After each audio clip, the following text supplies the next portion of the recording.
we talking about here? What are we even talking?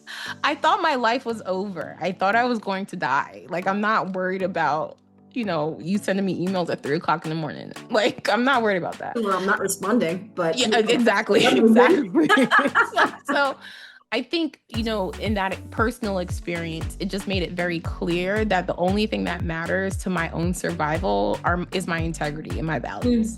Mm. And so these like status signifiers and all that stuff, it's just like, I don't care about those things, because at the end of the day, when you're in the hospital, the only thing that matters are the people who love you enough to come and visit you. Yep, every day. Like literally, I had friends come and visit me every single day, and I was in the hospital for 3 weeks. And so I think what connected me is when I went back into that environment and I was in a role where I had to do a lot of public speaking. Mm-hmm. I just found it very difficult to be a part of the lie. I found it increasingly challenging once I started to like get a sensibility about myself throughout, just the wake of that experience. It's like, I don't feel good if I'm not being honest. And people are looking to me and looking to my leadership and thinking that this company is a safe space. It's safe because Jodi-Ann is there. You're listening to Madam Speaker Says, your no-fluff cheat code to becoming the voice everyone listens to. I'm your host, Machochodi. If you've been waiting for a permission slip to straighten your crown and take up space like you invented the blueprint, Madam Speaker Says got you covered. No whispers, no apologies, just you, me, and some bold-ass moves. Let's get into it. Welcome, everybody. You are listening to Madam Speaker Says. If you can hear it in my voice, the level of excitement and kiki and deep Black girl thinkdom that I am in right now. Okay, I'm in my element. I'm so excited because today we're joined by the sister. Her name is Jodi-Ann Burey, and she is the author of a book that just hit bookshelves. I mean, like almost yesterday, right? Hot off the press. We're going to get into such a rich and deep conversation. This is her first book, it's a debut. And this conversation is us connecting with not only her as a thought leadership, but someone who is in real time unpacking what does it even mean to be a thought leader? Do we even agree with this term, thought leadership? If you can't see me, air quotations are up, right?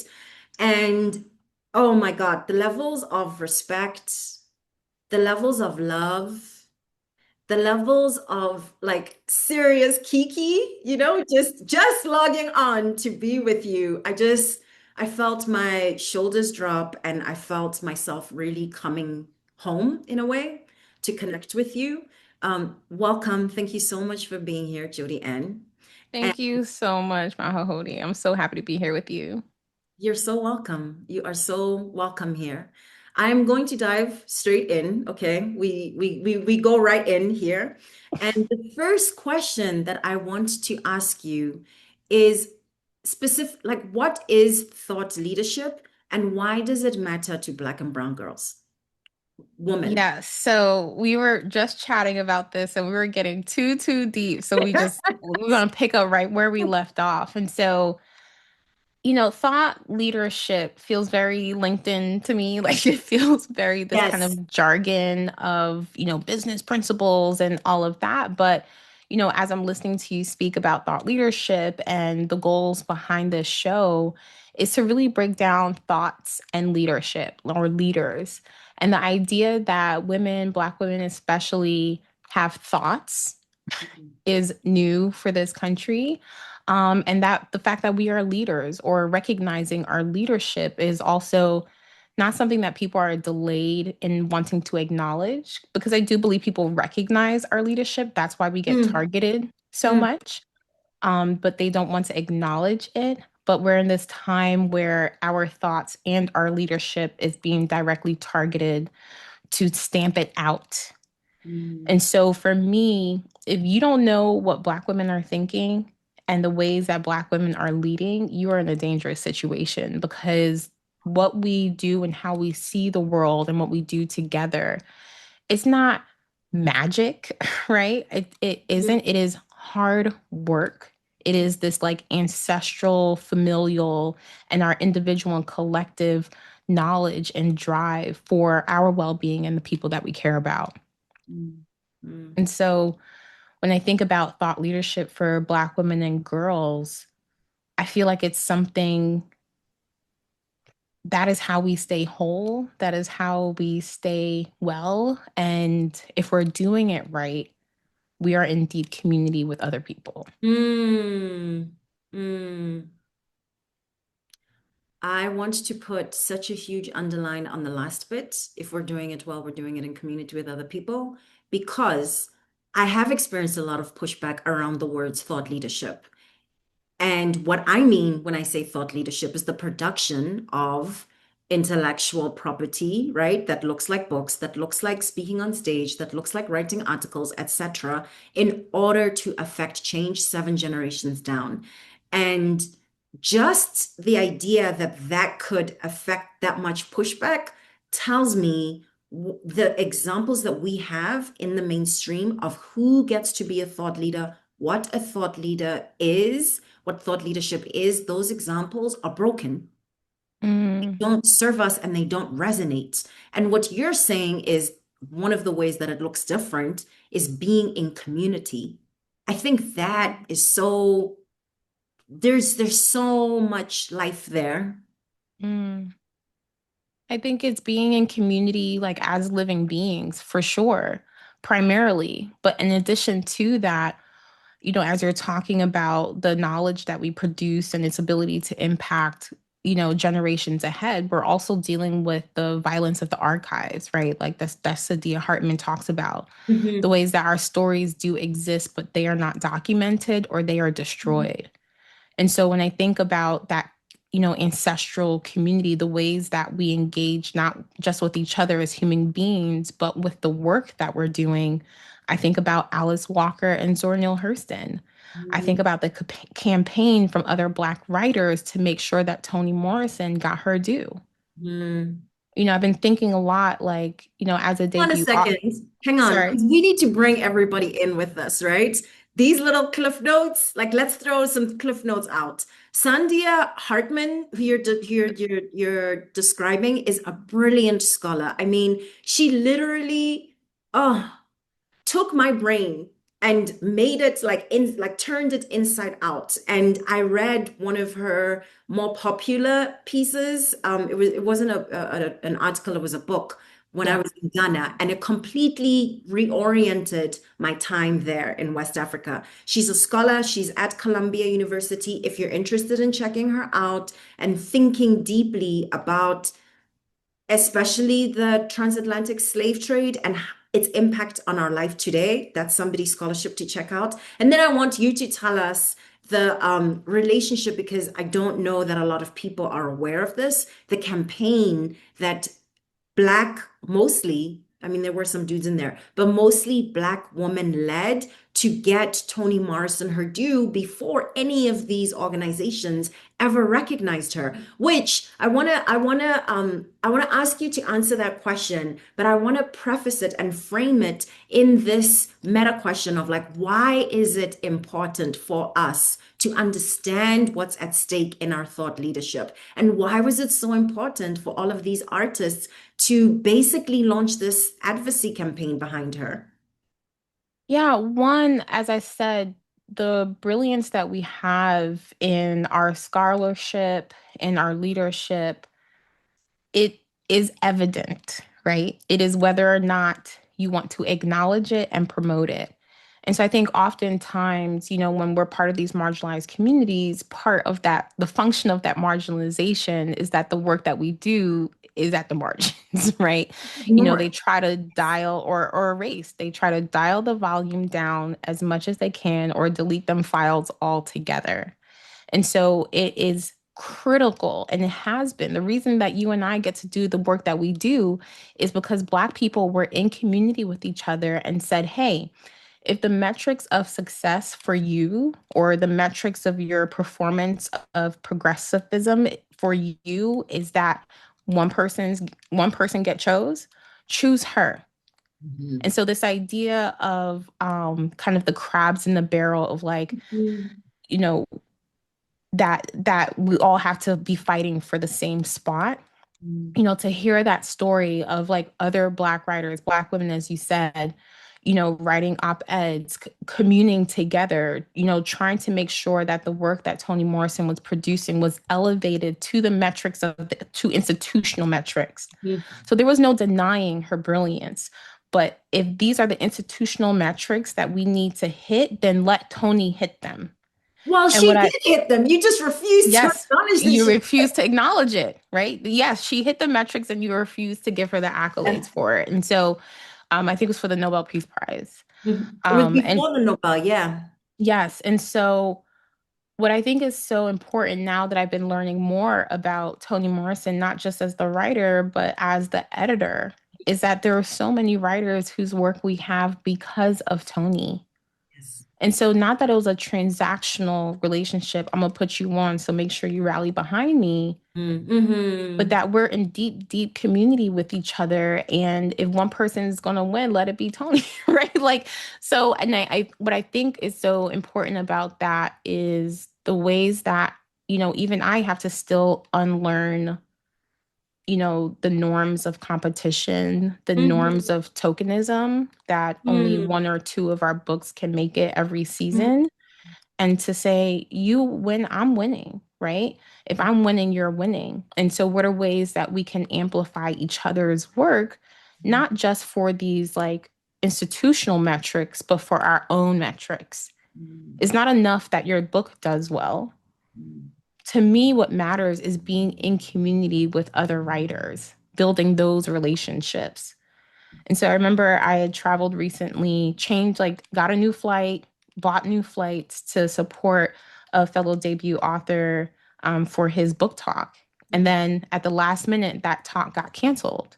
Mm-hmm. And so the instinct is like, I just dropped unexpectedly a couple $100 to show up for this. And then it got canceled through no fault of either of us. But then we went and had dinner. Mm. And that is why Yes. that's why I got the flights. It Yes. wasn't about selling the book or, you know, me being on Instagram being like, "Ooh, look at me having this conversation with this other writer." It was the community building. Mm. That's why I was showing up. And so through my own standards of success, that was a great trip. That was a great use of my funds to be able to build that relationship with another debut author. Mm. And so I think incredible, even more so now that our resources are getting constrained and Black women especially are being so heavily targeted, that the visibility that we need for our work, by the mere fact that we are Black women, a lot of institutions and algorithms want to dim that visibility, constrain that visibility, because our mere presence signals something that this current administration is trying to destroy. Mm. And so, what are ways that we recognize, acknowledge, and amplify each other's work in the same way that, you know, our literary ancestors and heroes did for each other? Not to say that they weren't messy, because they were. And we love the mess. But at the surface, like, you know, it's all of us. We all have to be in this together, I think. I hope. So I want to just rewind just two paces back to something so critical that you said, right? And you've been saying it throughout this last point, how we celebrate one another and how we understand that, yes, some of those external metrics, and by external, I mean external to our community, we're pushing for those the same way that those artists behind Toni Morrison and her being recognized. Immediately afterwards, by the way, she won the Pulitzer Prize, right? Pulitzer Prize, that's what it was. Yeah. Yes. So, like, that shit matters. And we've got to not pretend we don't live in the material world that we do. Yeah. Yeah. At the same time, let's not get sidetracked. Let's keep the focus on when one of us wins, like we're winning, right? And that's what I hear you saying. But I also think it's such a it's something with so much material agency in this time when we are individually and collectively being targeted for being visible, right? Yeah. But what does that look like in practice? I think you gave us a really beautiful example of actually showing up at another writer's, or not everybody who's listening is necessarily a writer, but also, not everybody is necessarily great at understanding that these huge systemic things that we're talking about show up not as capital P, but as small p. Like politics is not just happening out there, it's happening here. And how you're showing up for your neighbor, quote unquote, or for this other writer, like that is the practice of our politics. So Yeah. critical. Yeah. That orientation has to show up in our everyday, and it has to meet us in our everyday action. And so, there are folks, and I was challenged just even writing the book of, you have all these abolitionists and, they don't believe in prisons and, they have such a wide imagination for what our world could be. But you can hold those values, but then still reproduce that carceral logic in your everyday life. Mm. That someone does something wrong to you, then I have to throw you away. Mhm. Mhm. You know what I'm saying? So you're an abolitionist that can't repair a relationship with your best friend. Yeah, girl, they gotta go. You know, you're here talking about the ways that the Yeah. government and systems need to Yes. meet our basic needs and human dignity, but your homegirl needs some sugar. You can't get it to her. What are we talking about? What are you You talking know, your friend is running late and you live a couple of blocks away from the school. You're not on the pickup list. right? So how do we take these big values and for me be confronted by that Mm-hmm. Mm-hmm. and then do something about it? And so what are ways that we can, understand our values and try to evidence those values in our everyday lives? Mm. And so when I was writing Authentic, and I didn't have a sense of like where it would end or kind of what this larger message of the book would be, but I kept writing towards community. I kept writing towards how we can meet each other. Where do we gather? How do we support each other? What are ways that we are, even in our professional lives, how do we organize beyond the institutional gaze? Mm. And so I'm writing all of this, and I'm like, girl, look at your life. Mm. Who are you in community with? Mm. That's cute that you got 1.6 million people that watch your TED Talk. You don't know them, and they don't know you. Mm. And so, but it was through the process of writing the book that I was like, I have to get my own relationships in check. I have to start building something with other people. And it doesn't have to be the thing that changes the world, but it has to be the thing that changes my world, that changes our world as Black and Brown people in Seattle. And so I think this is top of mind for me because tomorrow is the last installation of Lit Lounge, The People's Art, which is a prose and poetry salon series that I started here in Seattle. We've done it 5 times in 2025. And to be able to work on this with my friends, Mm. build relationships with community partners, we're all building this thing together. There's so many people that I know and I see consistently who show up to Lit Lounge, other writers, authors, and to just see that the fact that Lit Lounge tickets sell out often before we even announce the readers Mm. because they want to be in In community. community. Yeah. And so because of that, when I was designing Lit Lounge, it only takes place during the darker months, during But we January, need that, February, we March. need that melanin at that point the most. Yes, Now in we, time. I'm in Mexico. Good luck. I know, but it's dark at like 4:30 and it's raining Yes. and you don't want to leave your house. It is incredibly depressing and it's like very difficult for our mental and emotional health. Mm. And so, yeah, Lit Lounge is about celebrating authors, but it's about our health and well-being as community. It's about putting people in a predictable and consistent interaction with each other. to see what they can build together.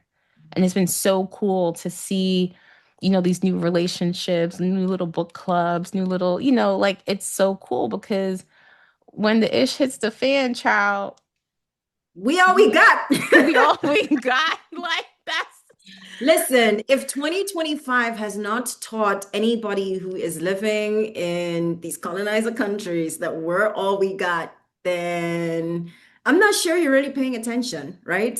Um, I want to talk about this really beautiful thing that there's tension points, right, between the messiness of our of how we be in everyday life and these huge values that we espouse to and that we're quick to call other people out on at hello. the capital P level. And what I'm hearing you say is no, actually, the work of thought leadership as I'm embodying it is being in that wrestling. And one of the things that sticks out to me the most as you're talking is I see that truth telling in real time in your book, right? I Mm. see it in real time because the book is like so much truth telling. I had to hide.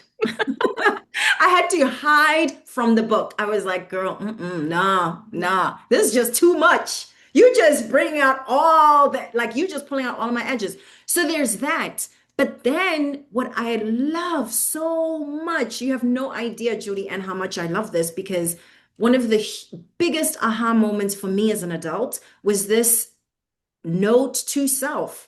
You want so bad to be a change maker. You want so bad to change the world. Great. And that's the truth telling, right? That is like, Mm. I'll tell you, let me tell you about yourself. Mm. And can you put that energy on yourself? Right? And like, can you be in right relationship? All the things that you're putting in the book and saying this is what it means to actually be authentic in a powerful way. How do I practice that in my own life? Yeah. And anybody who's listening, whether there's someone who already has some of the thought production of becoming a thought leader or they're in the early stages, I can't stress enough how much, like, I think that's one of the most telltale signs of the new kind of thought leadership we're fighting for and what's come before and that's broken. It's not listen to me and do as I say, while I totally fuck up all day at work and I'm nasty at home. It's I need to start here. Like let me Mm. practice. And that, I mean, to me, that's so much the heart of your book. So first of all, where is she? Where is she? You got your book with you? I have a copy right Of here. course This you is do. my pristine copy. Okay. This is the very first book that I signed because I was like, the Oh, first signed book is for me. yes. And I just put it on the shelf and then I have a road copy. But yeah, this is my baby. This is the beautiful baby. Her name is Authentic and she's gorgeous. And what I want to return to this conversation, right, of becoming the kind of thought leader who drinks her own, not Kool-Aid so much as medicine, right? That's Mm. book. But let's move a couple paces back to before the book was this beautiful finished product in your hand. You've been through so many different organizations. You've played so many different roles. You worked for the sake of somebody who hasn't read the book yet, and I'm not spoiling anything here. You've worked in startups. You have Yep. worked in international development. You Yep. have worked in nature organizations, right? The kind of Mhm. ones that are like, oh my God, we love the earth and Yep. everybody needs to get outside. It's like, Yeah. yes, we agree with you. Um, I worked in charter school system. you've I worked was a full-time personal trainer for 2 years. You've done it. Like you have done it. I've had every job. And you have like all of the degrees as well to back up all of this. This is both lived history, right? Like this is your lived experience, but it's also very much like scholarship. You've hit the stacks seriously. The book is filled with all kinds of citations, but it's also like you actually went to school for some of this stuff. Yeah. I Yeah. want to understand is before all of this, as you were living all of this life, and the richness and the mockery of what it means to be in the body that you are moving through the workplace, right? Where did the connection points start coming into you that, like, I actually have an idea here. I'm onto something that is worthy of that level of storytelling, that this is Mm, not just a feeling that I have after a really bad day at work. This is not just this boss not being somebody I get along with. I think what's interesting to me is so many people go through the experience that you did of toxic workplaces, and that's my word, not necessarily yours. mhm. And they do connect it to systemic issues, but they don't necessarily go through their experiences and see that, wait, I have something to share here. There is actually a book maybe or a public speech that I could be giving. There's some intellectual like stuff that lives here Yeah, that's beyond just this moment. yeah, yeah. You know, it's so it's so weird writing a book about your work history Mm. with so much clarity because while I was working, I was like, what the what am I doing here? So, Mm. I graduated in 2008 from college, from undergrad, which was an incredibly tough time to enter the workforce, Yes. incredibly difficult. No. And that to me is when, and I'm so almost grateful that I went through that when I did, like versus like graduating in '09 or maybe '07 or something like that, because it was right at the point of fracture of you told me my whole life, if Mm. I work really hard, I can go to a great college. Mm. I went to a great college and I did well at this great college with a name that people recognize, right? And then if I go to a really great college and I do well, then I can find a really great job. And when I have that great job, great career, great life, everything's Check, check, wonderful. check. Yeah. Yeah. So I did my part. I did. And then I graduated and I did not get the return on Mm. all that hard work. Mm. And so, right as I was developing my identity as an adult, is I was developing that identity separate from these places that I worked. Mm. One, because I'm like, oh, I'm just waiting out the recession. Like, I'm going to get my quote unquote real job and start my Mm. quote unquote real career soon. But then also, I didn't attach my adult identity to work Mm. because I had already been lied to already. So now I don't trust you. So we're just like hanging out with each other, but we don't go together like that. You know what I'm saying? Mm. Like I'm just talking to you. Like we're not in a We're relationship. not like it's no, don't call me boyfriend. Come. Like, don't. No. You're not Like meeting it my truly mom. is. Like the whole workforce, like, yeah, I'm just talking to her, but Wow. yeah, we don't go together like that. I love So that. for me, I feel like I was almost, I guess, like looking in hindsight, collecting these stories Mm. like, damn, you too, education, you too, at the gym, you Right. too.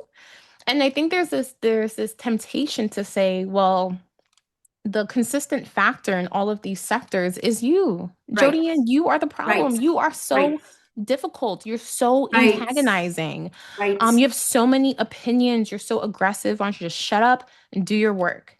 And that has been the message for my entire career. Mm. But the thing that's also consistent is white supremacy, Mm. right? The fact that just by existing, Mm. it is a problem for you. Mm. And now if I need something, that's that's unconscionable. How could you need anything? How could you not Shouldn't be you be so grateful? so grateful, yes, Yes. that you're here? Yes. And so I think what clicked for me was after I had a spinal cord tumor diagnosis and a surgery that partially paralyzed me. And so I have a spinal cord injury that, you know, I think maybe other people might think of it as like, oh yeah, I was injured and I'm Mm. just like, no, I identify very firmly as a disabled person. Mm, And so going through that process and having even my own identity shift and this part of who I am, my own physical self that I had so much faith and trust in, mm, for that to be compromised, mm, it showed me my own entitlements in a way. Like, oh, you thought mm. something couldn't happen to you? Oof. It's like you realize like, well, I thought if I did this, like I was super healthy and I did all these things and like these things don't happen. It's just like, hold on a second. Told you that. So I think it made me even more unapologetic about what is reality, Mm, what is actually happening. mm, And if I'm being honest, during the pandemic, when I got laid off in like a mass COVID layoff situation, and making that decision to just see what happens if I went out on my own, what would happen if all the things that my bosses said was a problem mm, was actually just inconvenient for them. mm, And there are ways that of my own being that could be very convenient for me. I mhm, can leverage the talents that I have. Oh, you think I talk too much? Well, now I talk full time. mhm. You And think get I'm too, paid. yeah, you think I'm opinionated? People pay me for my opinions now, Yeah. and that doesn't happen without being around people who are affirming you. Mm, And so I think there was something when I started talking about, in the wake of my kind of recovery from surgery, I became very sensitive to platitudes. So like if people say like you're in the hospital, like, oh, just take it a day at a time. It's just like you don't know how long a day is when mm, you're in constant pain. mm, You're a warrior, you have superpowers. I'm a human being mm, and I am hurting right now and I need help.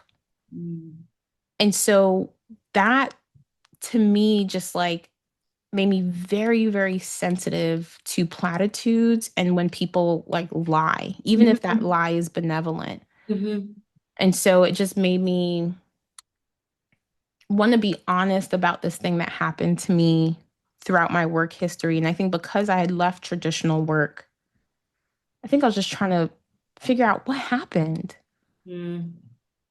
maybe as a way to move forward in a different direction. When did you connect all of what you're describing, right? And especially this allergy to, I call it corporate speak, Yeah. Oh my God. Yeah. dudes. But when did that connect to this idea that very few of us question? I have to tell you, when I saw your title, immediately it jolted me awake because it was Mm, like, that is so viscerally against everything that I've heard up until that point, except in private moments. Your that part. title, your title basically calls out the lie that is bring your authentic self to work, right? And for somebody like me, who is extremely heart-centered, who is a storyteller, who tells people all the time to be their full selves, it was like, wait, what? But at the same time, because of this body that I'm in, I know exactly what you're talking about. And also Hmm. experiences that I've had, I'm like, yeah, sure, bring yourself to work and also show some like street smarts, you know? Yeah. So Yeah. I want to know for you, when did those things like connect as like, oh snap, like no, this is the lie. This is Yeah. For me, it really is the wake of my after my surgery. When I came back, I was on a 4-month disability leave. I returned to the job that I had in the industry that I was in. I was in global health and international development, which emotionally I just couldn't do anymore, but physically I couldn't do. hmm Even if I was really gun ho about global health, it's very hard to advance if you don't travel. And so hmm I traveled more than most people in my organization, and I physically could not do that anymore. hmm So, what is the point of doing this work if I'm just in Seattle? Like, I should be in South Africa, I should be in Malawi, I should be in Liberia, like these places where I've been building connections and community. I love that part of the job. hmm I can't do that anymore. I can't do this job. Mm-hmm. And so I transitioned into a startup, and them white ladies, they just be lying. They lie so much. They lie.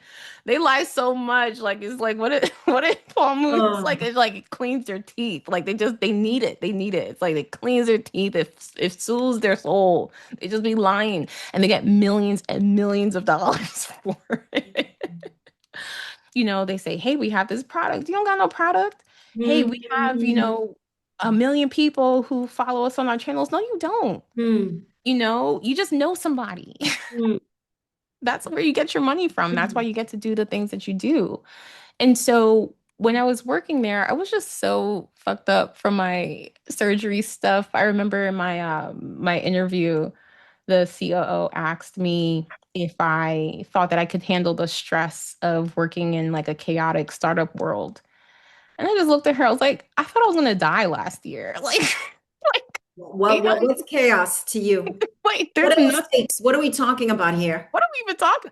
I thought my life was over. I thought I was going to die. Like, I'm not worried about, you sending me emails at 3 o'clock in the morning. Like, I'm not worried about that. Well, I'm not responding, but Yeah, exactly. I'm moving. Exactly. So I think, in that personal experience, it just made it very clear that the only thing that matters to my own survival is my integrity and my values. Mm, mm, And so these like status signifiers and all that mm. stuff, it's just like I don't care about those things because at the end of the day, when you're in the hospital, the only thing that matters are the people who love you enough to come and visit you. Yep, every day. Like literally, I had friends come and visit me every single day, and I was in the hospital for 3 weeks. And so I think what connected me is when I went back into that environment and I was in a role where I had to do a lot of public speaking. Mm-hmm. I just found it very difficult to be a part of the lie. I found it increasingly challenging once I started to like get a sensibility about myself throughout, just the wake of that experience.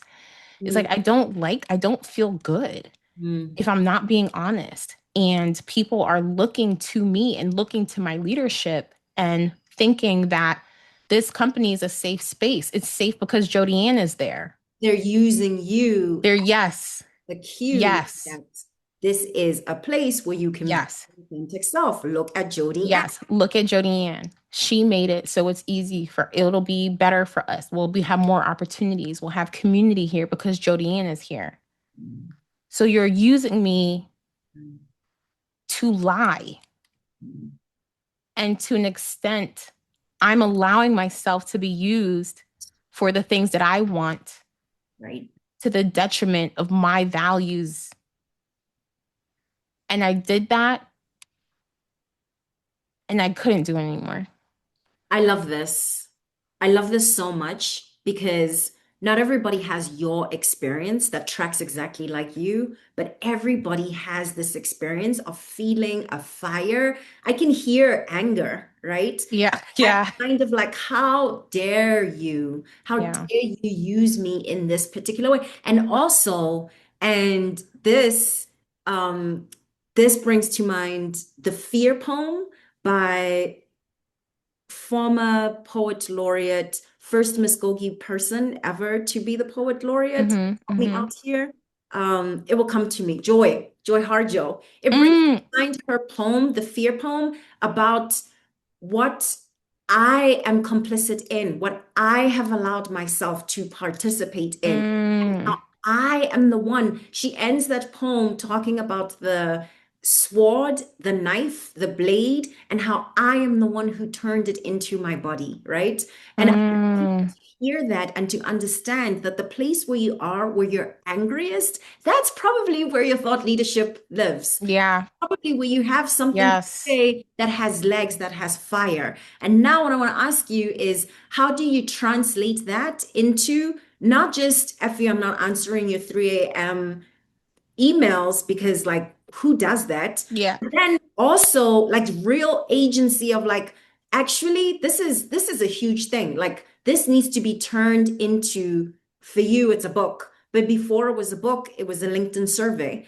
Mm-hmm. Give Mm-hmm. us, like, take us on that arc, that transformation between here's the moment of anger and here's exactly what I'm going to do about it. And Yeah. Here's the mechanisms of how Yeah. you did it. Yeah, I think the first step, honestly, I have a really, really good relationship with my anger. Hmm. We hang out all the time, tell each other stories. Like that rage Hmm. that is within all of us, but I think especially as women, especially as Black women, we're taught to divorce ourselves from that part of us. I love my anger. I love my rage. Where did that come from? Because, like you said, for a lot of us, that was tamped out a long time ago. Yeah, I don't Colonialism, know. culture, upraising. I know. I don't know. I think, if I were to try to like locate this in just my upbringing, my parents, I know a lot of women have expressed this and it doesn't actually make sense to me because it's so far from my own experience, but I hear a lot of women say that they were raised to be the good girl. Yes. I I don't understand that as a concept Hmm. because I don't think being good just wasn't it Hmm. just wasn't a part of how I was raised. Also I'm a middle child, so I feel like nobody was really paying attention to me anyway. They're like, the first one's good, the second one, who knows? And the first other ones. Well, I think I had a lot of space to be angry. I started going to predominantly white schools when I was Hmm. in middle school, when I was like 10 or 11 years old, entering the sixth grade. And my parents were very hands off when it came to school. They were there when it mattered, but in that day to day, there's like, you're at school, you Yep. come home, whatever. And my dad would always say, like, school is not his department. So he really didn't really know what was going on. Hmm. And so when I started to have a lot of challenges in my white schools in ways that I didn't when I was in my Hmm. elementary school, I I was the person. It was me in the office. And they're like, "Well, we can call your Hmm. mom." I'm like, "What are we calling my mother Call for? This her. is between me and you. This is between me and you." And as even I say that, I think it came so when I transferred to this white school for middle school, I went with my mom, and the way it is in New York is that you go to the school that's in your neighborhood. If Right. you want to go to a school outside of your neighborhood, you have to get what was called a variance. I don't Hmm. know what it means, but some kind of Tradition. official forms to like get you out of your district. Then you have to take a bus and all this kind of stuff. Yeah. So we go to the white school, and I was placed in a middle school, a Black middle school in my neighborhood, really high performing school. And I was in the top class of that school. So when I went to the white school, they were putting me in, they had, because they track in New York. Yeah. So like they'll have half of the sixth graders are on an accelerated program and the other half are in like a standard education program. So they put me in the standard program. And my mother, I watched my mom make my case. And they put me in 6-1. I'll never forget it with Ms. DiMartino. And I remember that whole school year watching all the kids who were in 6-6 being like, I was The supposed to be in regular, that right? class. Yeah, in the regular class, I was supposed to be in that class. Hmm. I was supposed to be reading those books. That's the experience that I would have had. And the experience that I'm having is so different than their experience. Dumbing me And down. there's something that is deeply unjust about that. Because there's 2 Black kids in my class. There's a bunch of Black kids in my school, Yes, but girl. they're in 6-6 to 6-12, right? And so I think watching my mom do that, which was so outside of like how I'd normally see her, Hmm. and I saw her get upset, and I'm like, well, Hmm. you can use that. One, not just to like make sure people know you don't fuck with me, right? But two, to make it so clear Yes. about what needs to happen. Yes. There's something incredibly clarifying about anger. Yes. And of course, like the use of anger, Audre Lorde, like there's so many Black feminists who talk about anger and just having like an intellectual entry point to say, just because I'm angry doesn't mean that there's not information here. And there's not some type of use here where I can advocate for myself, where I can try to correct some kind of injustice or advocate for other people. Hmm. And so having that like super, super close relationship to my anger is what made it super, super clear of what needed to happen next in, how I wanted to tell the truth for this book, the type of stories that I wanted to elevate. I wanted to connect with other people And at its foundation, what I write in my author's note is that I wanted to have a conversation about authenticity that I could recognize. Mm. So this idea that the workplace will always get better and that if we kumbaya and have potlucks and if we just like get to know each other, then, occupational violence just would not exist. No, Mm. I don't know. I did not talk to a single Black woman who feels that in her real life. We But need I more can, potlucks. That's what's gonna yes, solve this. yes, but I see her on LinkedIn. I see her posting things. I see her on stages saying that there's this great hope that the workplace won't steal our wages or stress us until we have, cardiovascular Mm. disease. Like, Mm. but that's her lived experience. That's what she's telling me in the parking lot. Mm. And so there's this sense that like we know this, but I don't work nowhere. So let me say it. Maybe you're still at Google. Maybe you're still at Yes. Microsoft. Maybe you're Yes. still at Amazon, but I'm not. Yes. So this is so important, right? This is so important. Making the distinction between the people who have the freedom, the leverage to be able to say the truth and to say it no matter what the consequences are, and also being strategic in the moments where you're not quite at that place, right? Like I think one of the things that I'm really careful about in thought leadership is it is your job to open your mouth and to say things that are going to make people uncomfortable because you don't have the same institutional relationships. But quite frankly, I'm not really worried about the institutional relationships. Mm-hmm. I'm I'm concerned about like you need to put food on this table for this Yeah. child. And this child is suffering from some rare disease that Yeah. costs you stupid money, right? Yeah. So you're tethered to the system in a way. I'm not going to judge you for that, but yo, is it Jodi-Ann's job to tell the truth about what's really going on? Is it my job? Yeah. Heck, Yeah. believe it. That's what like some of the showing up in community Exactly. sisterhood is fucking about. Exactly that. And the things that are making you angry that you're going to take on as like, this is my thought leadership, they're not necessarily the things that affect me in my life the same way, right? I Yeah. have a child. I'm angry about childcare and caring Mhm. for human beings in a way that I don't think I ever would have had exposure to unless I had done it and in the United States. I packed my bags and I was like, I'm out of here. But Yeah. what I bring to that is going to be very different from you and what you bring to it. Yeah. I want to switch gears now. Yeah. I want to give the person who is listening some tangible tools, right? Okay. Put this book out. You understand what it is like to tell the truth. What have been the steps? The literal, actual, here's how you do it, right? Here's how you do it, because that's Yeah. really important for people. But then also, beyond here's how you do it, here's what I'm learning in real time. Yeah. It's surprising me that is, oh, okay, I've really got to get smarter about XYZ. I'll give you Mm-hmm. a tangible example. We spoke to Anna Malika Tubbs. She's one of our guests on the podcasts. Mm-hmm. And I thought it was so interesting, her understanding the strategy of what storytelling is and the job of a storyteller like herself, like us, beyond the work of writing books. Yeah. Yeah. Yeah. That's interesting because I mean, it just debuted. My book came out a couple of weeks ago, and I just had a call with my agent this morning saying, like, all right, what do I envision for my career? Mm. What is my work beyond this physical product? What does that look like? I have to stop you there because, first of all, how did you get an agent, right? And then how did you get the book deal?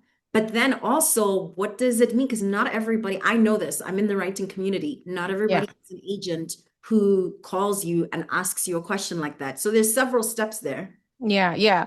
Well, I called him and we talked for an hour and I love him so much. I think I cried 3 times during that conversation. I'm obsessed with him.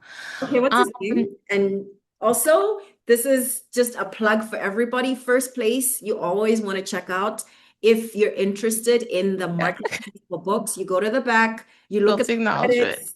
and it's in Yes. there. Yeah, so okay, there are a couple of different things. Let me go through the steps and then we can Yes, go please. through like how did we get here because I have some thoughts on this. One I would say you need to read a lot.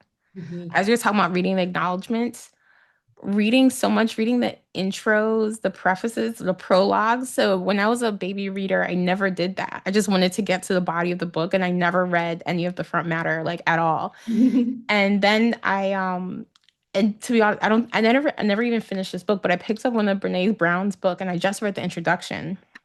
And she talked about doing TEDx Houston, I believe. Mhm. And then that TEDx Houston kind of took off and got picked up by Big Ted, and like her whole career changed. And so I never finished that book, but it seeded the idea of Mhm. like, oh, wait, okay, maybe I can do a TED Talk. And so Mhm. I guess we're talking about like my process. So that's what happened. I applied to TED. I got picked up by TEDx. I did TEDx Seattle. Big Ted What picked did it you up. talk about? What was the topic? The title was The Myth of Bringing Your Full Authentic Self to Work. Mm. So, and that was, I've been doing a couple of local keynotes around that for like University of Washington. And, because I was the thing that I was just like obsessed about that year was like imposter syndrome is bullshit and being authentic at work is bullshit. And I did a lot of like webinars and stuff. I was like, I just kept talking about it. I'm like, I hate these narratives. I hate platitudes, which really was the anger of my hospitalization Right. experience then started to bleed into my professional life. I don't want to hear platitudes anywhere. And so I applied for TED, did TEDx Seattle, big TED, pulled it up. I think of the 11 my year, they picked two. Hmm.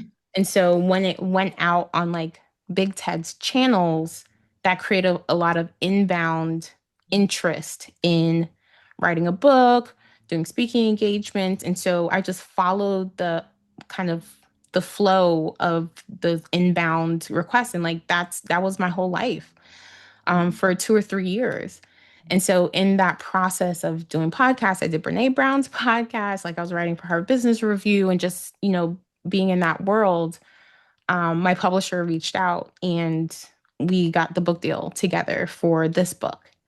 And so then I was Agent working. reached out or your publisher reached out? My publisher reached out. Your agent reached out first. Did you already I did have? not have an agent. I was unagented. How did that go? So, well, this part it's a little murky to like so I was unagented. So then I started with one agent in the beginning parts of that process. And then halfway through the book, transitioned to a new agent. Okay. Yeah. So the agent that I have now has been with me from like after like the first revision, like from the like real like the hardcore revisions, Yeah, like yeah, yeah, yeah. into this whole time now. And I'm like, honestly, even if I never wanted to write another book, which is not the case, I want to keep writing books. But even if I never wanted to write another book, I would keep writing books just so I can be Work with with this like so I can agent. stay with my agent. I mean, real talk, real talk, real talk. The people who you work with, how much they matter and how much Yes. permission they allow you to Oh my God. actually say it without it being a platitude that, like, yeah, I am my whole self. Like, Yeah. I've never been in this particular relationship. I can't say about like publishing overall because right. it's like a whole industry. But with this relationship, I've never been more professionally healthy or safe in my entire life. I feel so seen and heard. And I feel like I'm in partnership with this person. And that means so much to me. It means so much to me. I was already crying on the phone with him today. I can't cry Okay, again. got the tears again. We love it. We love it. So, so that's how it went. But for me, what I would say is like I another part of my work is that I interview authors. And so in the next couple of days, I'm going to be interviewing Timothy Snyder, who wrote On Tyranny and On Freedom. And reading through his book, the On Freedom book, there's this one section where he talks about being unpredictable.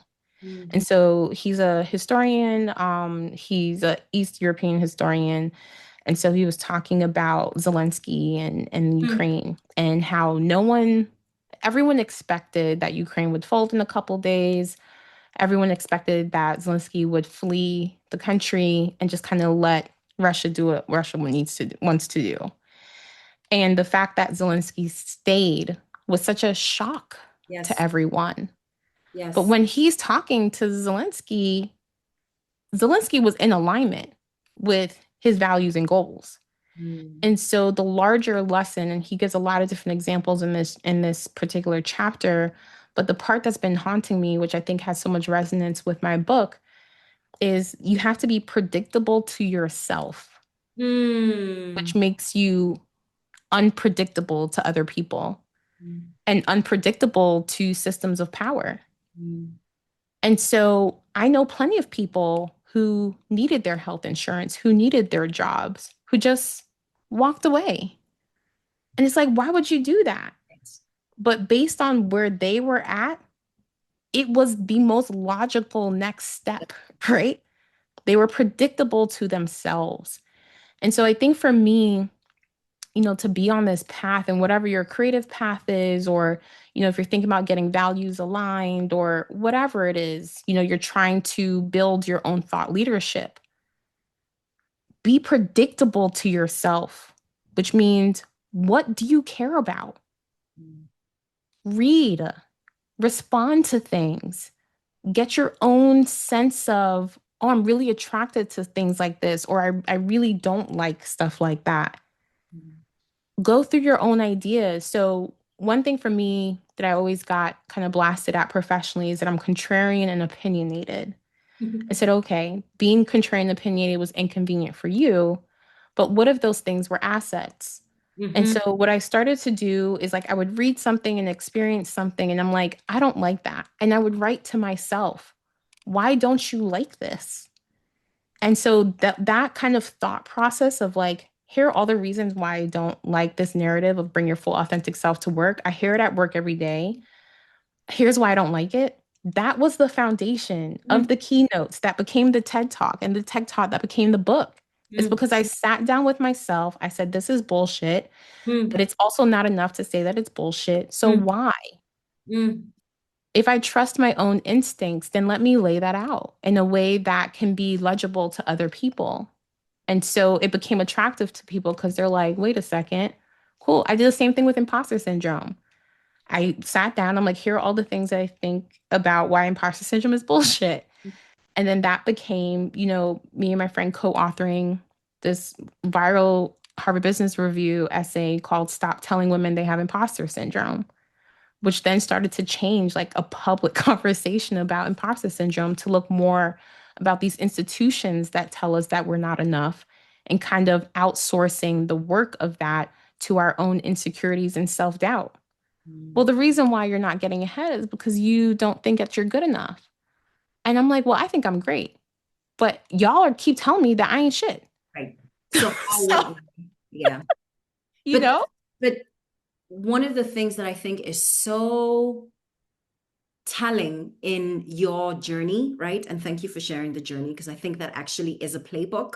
You picked it up. That is literally a playbook. You read Brene Brown's beginning of her book. You didn't finish the whole thing, but you're like, oh, this is a thing. Okay, bet. So now you've heard Jodi-Ann is putting you on like, hey, this is a thing. So take the thing, right?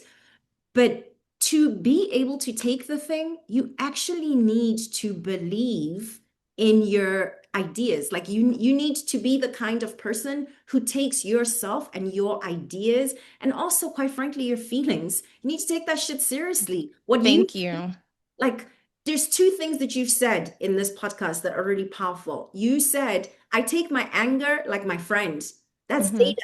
That's information. That's telling me something important about what's happening that I need to respond to, that I maybe could be the agent to change that. Something as huge as imposter syndrome, which is a completely made up thing. Hmm. Hmm. In the 19th century, they used to say women have hysteria. Exactly that. In the 21st Exactly that. century, it's imposter syndrome. Okay. Exactly But that. we do know what that means because they've played us so much. Like, then we start questioning ourselves. I'm like, am I losing it? Da, da, da, da, da, da. But here's my point. You're the kind of person who's like, actually, my feelings do matter. This anger, this rage, there's something here. Let me investigate. Let me sit down with my thoughts and take them super seriously. Yeah. What And then you bring scholarship into that.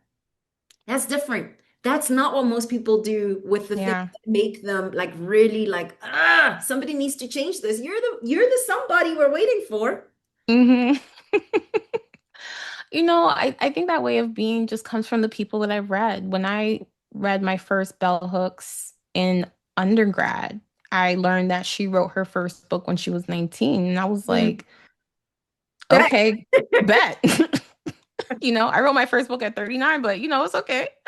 But it's this sense that Morrison, you're on the right path. exactly I'm on the right path. But it's like, wow, that mattered to me reading that. Mm. That fundamentally altered my intellectual development. Is Mm. there a way that I can do that for other people? Yes. Bell Hooks is writing about pop culture. Let me write about pop culture too. Let me take these messages seriously. And there are things that she said that people don't particularly care for, but you cannot deny the strength of her scholarship and the rigor of her thinking. And she wrote down, So the cows came. like wrote down. And so, I take the people who did this work before me very seriously. If Bell Hooks could take her interest seriously, so can I. Mm. If that model of her doing that could change my life, maybe the work that I'm doing, and I primarily wrote authentic as a health intervention, Mm. maybe a Black woman will read this and give herself a break today. Mm. Maybe she won't get her 10th certificate for this company that will not promote her. Hello. How we love the We certification. love the credentials because that's what they told us will protect us. And like as I write in the book, you cannot protect yourself with achievement. And so for me, having to contemplate seriously like whether my life was going to be over, just wanting to be in alignment with, not to say that I'm some holier than thou and I make all the right decisions because I don't. But even when I make decisions that I guess some people will say more strategic, right? Where you're kind of moving in the system in a way to try to play it against itself, that is also evidence of our authenticity. We've had to move in stealth mode. We've had to be strategic with, the ways that we're going to take things for ourselves or take things for the people in our communities.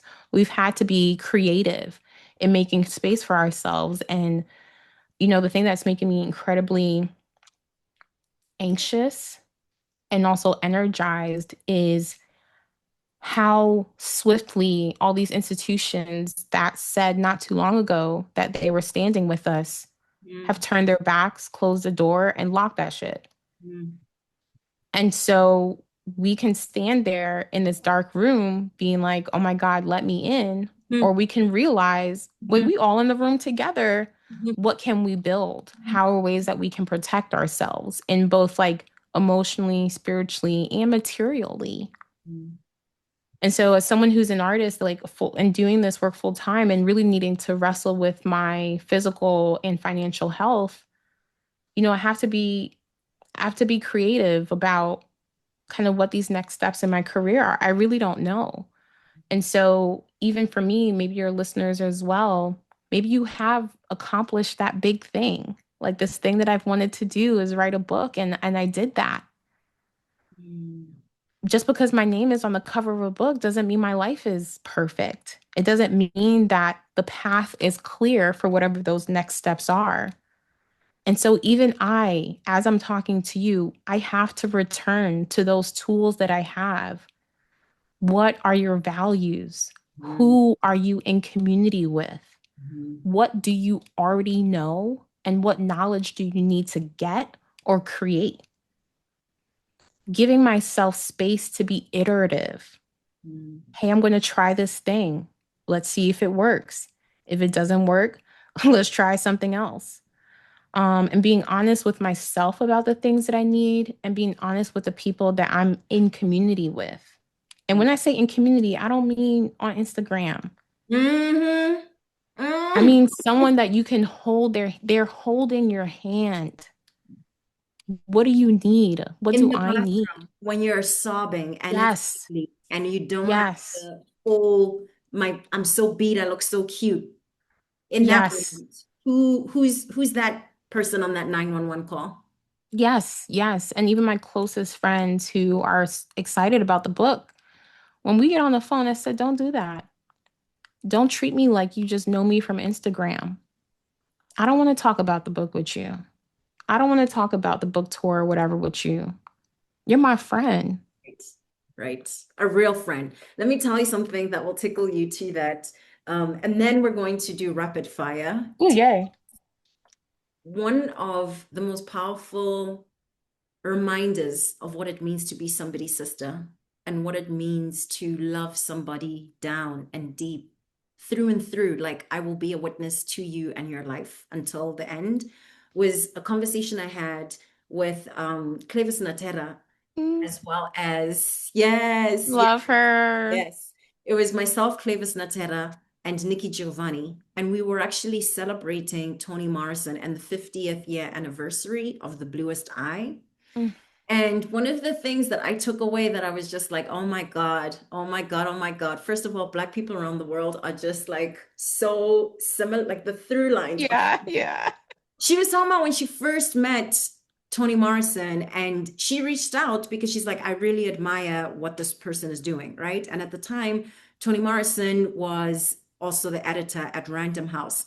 And she's like, not once did we ever say anything about like, oh my God, wow, your book, oh, you're changing, you're centering Black and brown women.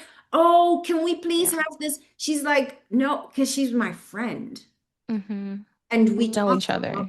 we talked about like life and the things like I'm here to hear you, the full you, the this is what authenticity is, who you are when you're not trying to perform a specific version of yourself, right?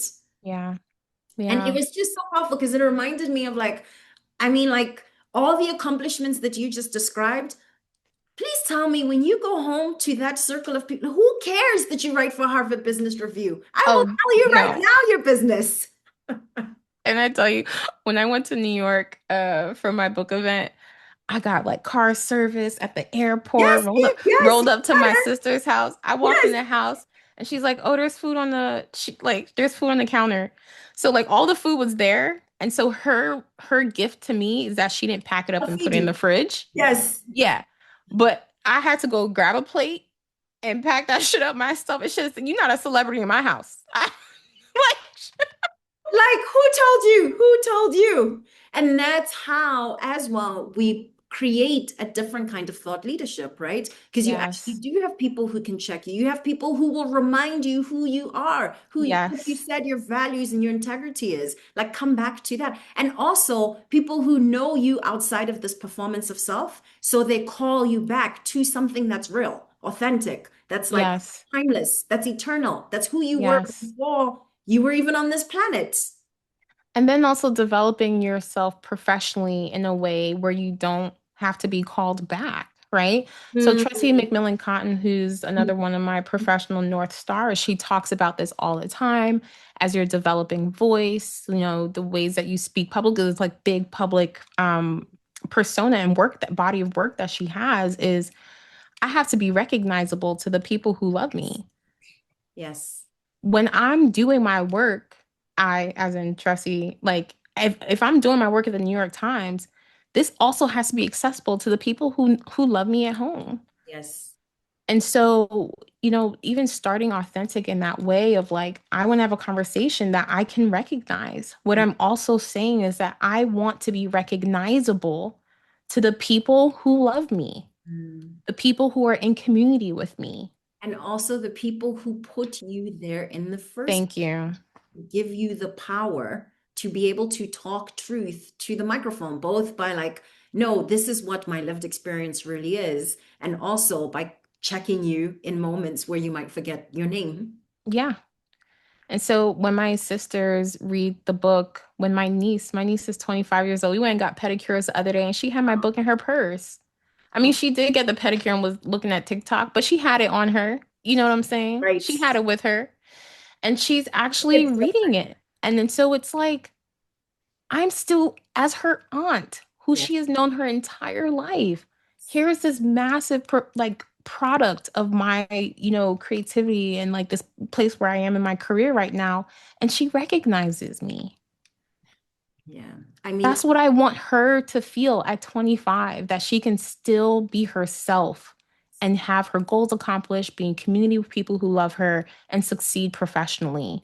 That who she is and how she expresses herself and the things that she cares about, if she takes that seriously and still knows who she is, it doesn't matter yes. who else is looking at you. Yeah. And that's And the like, measurement yeah, of that's the success. point. That's why we do what we do. Exactly. That is the measurement of success, not these. That is the measurement of success. Yes. Okay, rapid fire. Okay. Please fill in the blank, and I Oh, will Jesus. read the beginning. Rest is Love, integrity gives me. peace, I'm in community with. Black people, marginalized people, people all over the world who have been told that they're not enough, who feel like they can be enough with me, What do you know for sure? that I can take care of myself, Hmm. What do you want to learn today? how to better take care of other people. And where does courage come from? Courage is from.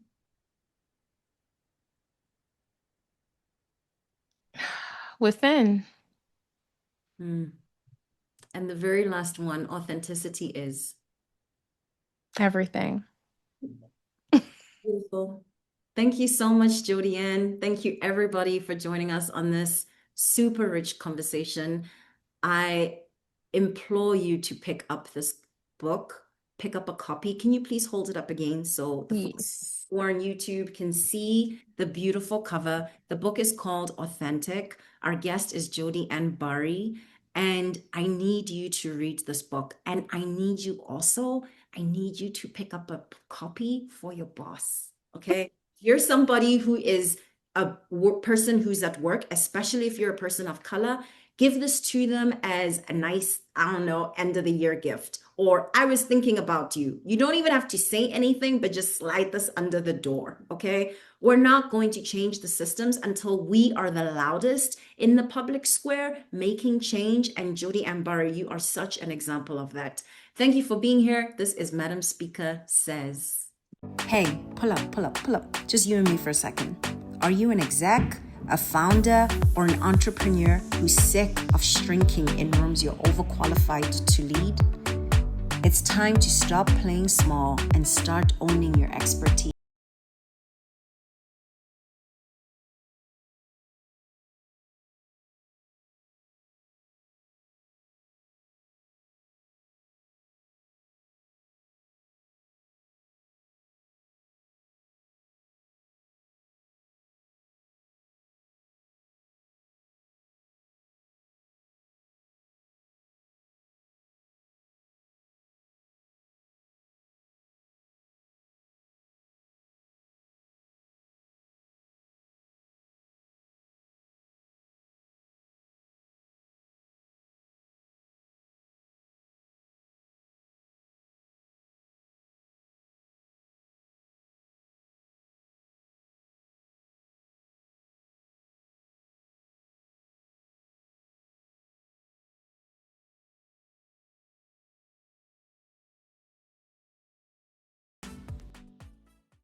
Okay.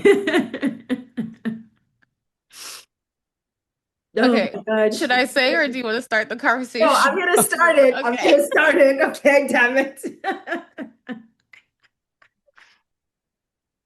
Okay.